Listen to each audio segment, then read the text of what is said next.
I want to make sure to say right off the top, I am not using any characters that have been shown in leaked images from Deadpool and Wolverine. I am only going to be using characters that have shown up in officially released images, and of course in the Super Bowl trailer that we got last weekend, which finally told us the title of Deadpool and Wolverine. And for this episode, I was actually super tempted to go back to my old Deadpool and X-Men Dragons episode and just kind of redo the art from it with my significantly improved art style. A year and a half ago, I redid the Storm Dragon from that episode, and I really liked the result of that. And while I do think that might still be an episode that I do, which if you want to encourage that, subscribe if you're new here, or leave me a comment telling me you want me to do it. But instead for today, I'd take Deadpool and Wolverine characters and put them into a new series I've been doing lately, turning different kinds of characters into Godzilla monsters in the modern day monsterverse. So let's get into that, shall we? Let's go! Hit like if you want, subscribe if you feel like, but either way, enjoy the show. Well, what a surprise. Another person banking on old Deadpool to bring in an audience and make people care again about their overly convoluted multiverse nonsense. At least Disney had the ghoulies to let me swear as I saved their franchise, though. On this guy's channel, I gotta say things like fudge knuckle, or schnitzel, or yippee-ki-yay, Mr. Falcon, or Oops, one slipped out there. I bet the coward bleeped it, though. Anyway, some of you probably thought that the big Black All Might ripoff was going to be narrating today, but nope, you got old Wade Wilson instead. I'm hopping around the multiverse and decided to see what other versions of me are out there, to see if I want to pull a Loki and go full God of Mischief on another version of me. But so far there's no real winners. I already had to tolerate that mouth-taped oily Laserface version of me from X-Men Origins. Plugged him full of holes, but not in the nice way. Then I saw what I'd be like if Disney used me to save the Star Wars universe. But we all know that universe is past saving now. I even found out what I'd be like if my mom's name was Martha, saw me as a dragon, and even what I would look like if Colossus and I had a spiky-haired baby for some reason. And now I'm here, and figured there's gotta be a big, scary Titan version of me running around somewhere, since I saw news footage pretty quick of an obvious Titan Wolverine ripoff named Wolftsume. Or kaiju, Titan, whatever you want to call them, but kaiju is confusing to me because that's what I call my overweight Jewish-Japanese friend Kai, so I'll just go with Titan. As far as they go, this Wolftsume thing is a little on the short and stocky side, but I wouldn't go around telling it that because it's got a bit of a berserker temper to it, and can dice up buildings with its claws about as fast as it'll take for Madam Web to go straight to streaming. The Wolftsume first showed up in Winnipeg, Montreal, Canada, oh don't you know, bud? And all the while the big protector titans of this world were busy getting ready for their buddy cop team-up movie later this year. Godzilla was getting its spikes dyed a prettier color, Kong was picking out some kind of fancy new bracelet, and this thing was cutting up buildings and passing through on its way towards Toronto. My hope was that a big, pretty red and black Titan would show up to fight it or maybe even make friends with it. Instead, a familiar-looking beastie did appear, but this one looking more like a big metal guidance counselor that I know.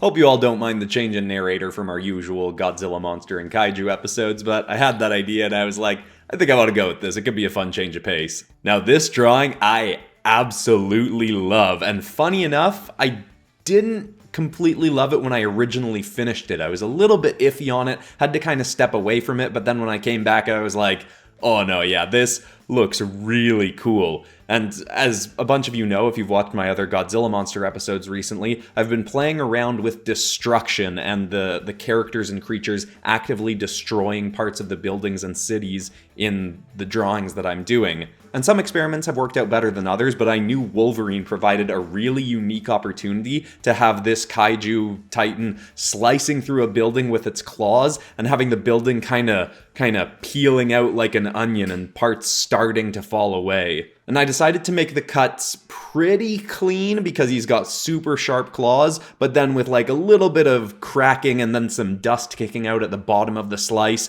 and then just having a bit of like whoosh lines going through the entire slice. And I think the fact that the actual damage and destruction looks really cool mixes really nicely with the fact that that big swipe is really helping frame the character even more within the drawing. So I honestly think this might be my favorite drawing of the year so far, but I did also finish this one and think, okay, I'm not being super creative with my kaiju body shapes recently. Like in the FNAF Godzilla episode, they were all mostly humanoid in shape, and a lot of them had similar proportions, so I knew with the next two drawings in this, I wanted to try and branch them out a little bit more. And I do like the next stuff to come, but I think this has got to be my favorite of the episode. And I hope you all like it too.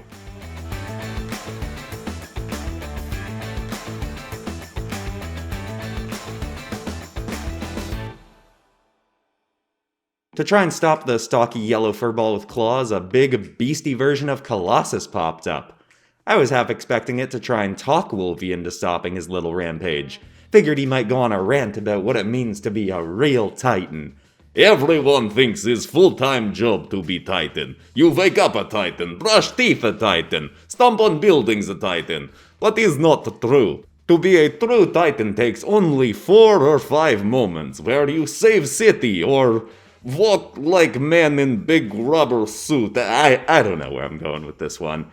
Either way, no such luck. It did seem like it wasn't interested in killing Wolftume at first, like most of these big monsters would have been trying to do.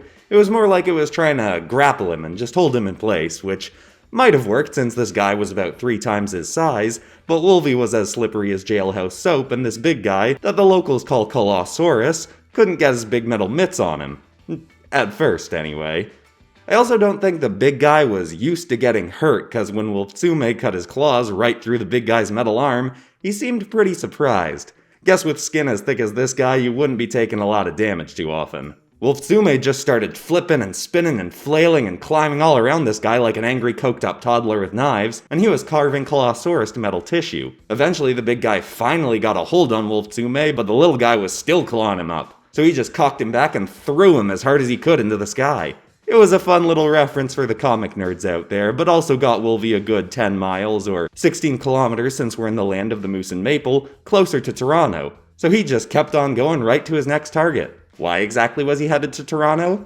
Realistically, just so the plot could happen, but hey, at least that's finally where I got to see him go up against the Titan of the Hour. Now, full disclosure, I have no idea how much of a part Colossus is actually going to play in Deadpool and Wolverine. I mean, we see him very briefly in the birthday scene in the new trailer, but it's entirely possible that that's the only scene he's actually in. But either way, I knew that Colossus would be a fun character to draw again. I drew him in the old X-Men Dragons episode, and I don't remember what I thought about that drawing back then at the time. Looks fine for the time now, but it is fun seeing that even though this drawing that I do today of Colossus isn't one of my most detailed looking or most textured Titan drawings, it looks significantly more detailed than that old dragon drawing I did of him. And overall, I do really like how this one turns out. It feels... the one complaint I'd give is it feels a little bit plain when it's finished, maybe a little bit too smooth, but I think that's just in contrast to the Wolverine drawing, where that one has so much more texture naturally built into it because it's got a bit rockier armor to him, and then the furry bits, which the fur really adds a lot of texture. Whereas Colossus is kind of inherently really smooth and shiny because most of his body is just made of metal. I also decided for this one to try drawing him in the daytime because I realized that none of my Godzilla monster drawings in this series have actually done the creature in a daytime setting. And it doesn't really change that much, but I felt like, especially because in the Deadpool movies, Colossus is more of the stoic and optimistic character who's got that whole spiel about being a hero, I thought this is probably a fitting character to set in the daytime. So I'm glad I tried it, but I do like in the nighttime drawings having the stars peppering the background to give a little bit of extra detail, and even when I put the moon in, I really like that element of both it looking cool off in the distance and having a cloud wisp in front of it, and providing a good reason to have a bit of yellow rim lighting on the back of the creature. But again, glad I tried this, and I put a bit more destruction with the creature's hand kind of on the building, and not my favorite destruction I've done, but I do really like the result.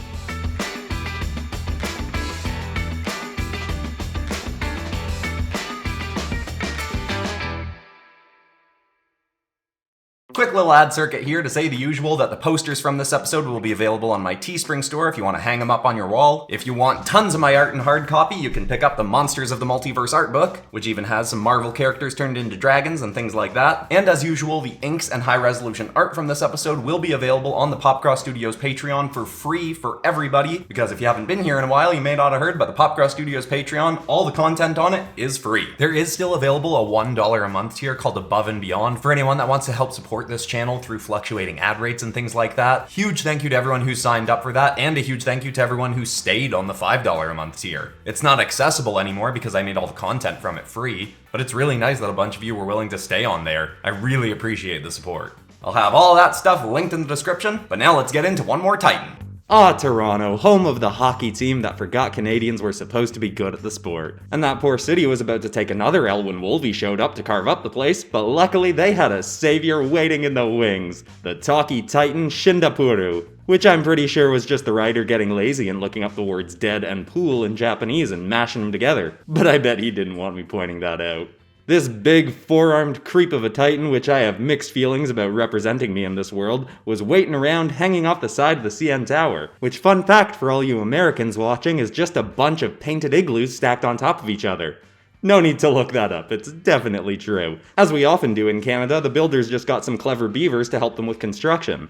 And speaking of clever beavers, turns out this universe's version of my lovely and sometimes scary Vanessa is the reason Big Red was here to help. The way they got this big guy to fight on Team Human was because in an old school King Kong sort of way, he fell in love with this universe's version of Vanessa, and she got this nightmare fuel red spider monkey going after big bads that come looking to cause trouble in the Great White North. She works for the Canadian branch of the secret monster friends in this world, Monarch, which is definitely a backronym for something where they found a cool word they liked, Monarch, then after decided what governmenty sounding words could fit into it, but I didn't bother learning what those were. Anyway, Wolftsume showed up and Titan me pulled off the top of the city's favorite tower with its big arms and tail and chucked it right at the bundle of claws and testosterone. Would have been a fun little Logan nod if he got impaled on the thing, but he chopped the thing to pieces and just kept on coming. Unfortunately for the city, these titans, just like me and my good buddy bud Wolverine, both heal pretty fast. So their fight just went on and on and on and on. But of course me Titan did have an advantage because he had these little creepy extra arms that basically had guns on him that could shoot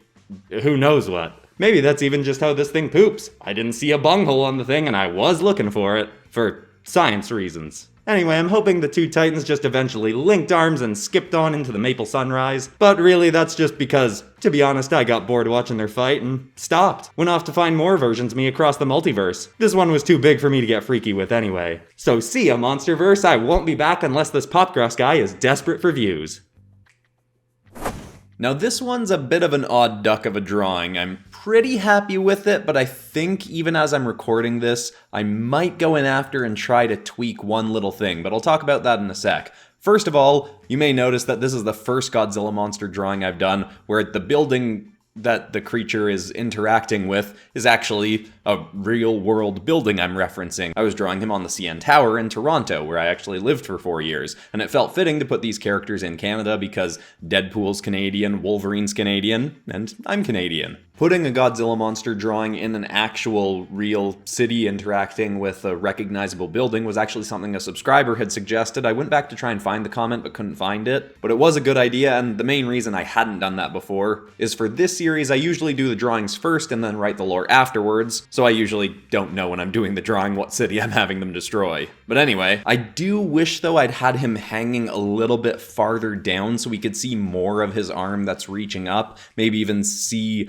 a little bit of it like holding on to the spire on top, higher on top of the CN Tower. Though even that might not have worked, it might have made it so I had to make the character too small within the frame. I do make a few little tweaks to this one after the screen recording's done, but like I said, I'm still thinking I might go in and just change his little extra gun hands that I gave him. Because I really like that idea, but I don't think they stand out enough from the rest of his body. Like if you just glance at this image, you might not even notice that they're there. And I think to give them a little bit more detail, I could make them a little bit more crab claw kind of textured and shaped. I think I am going to try that, but if it doesn't end up in the video, then it probably means that experiment didn't work out. Also, right near the end, I do add a couple of buildings kind of popping up from the bottom to help fill out the frame a little bit more. Technically speaking, that doesn't exactly make sense because the CN Tower is significantly taller than all the buildings around it, but I'm fine with cheating that a little bit. Anyway, I hope you all like the finished result. Let's take a look.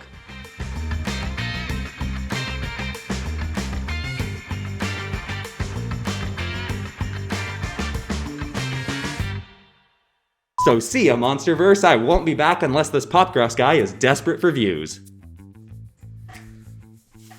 Oh, my goodness, it is hard to read in that thing.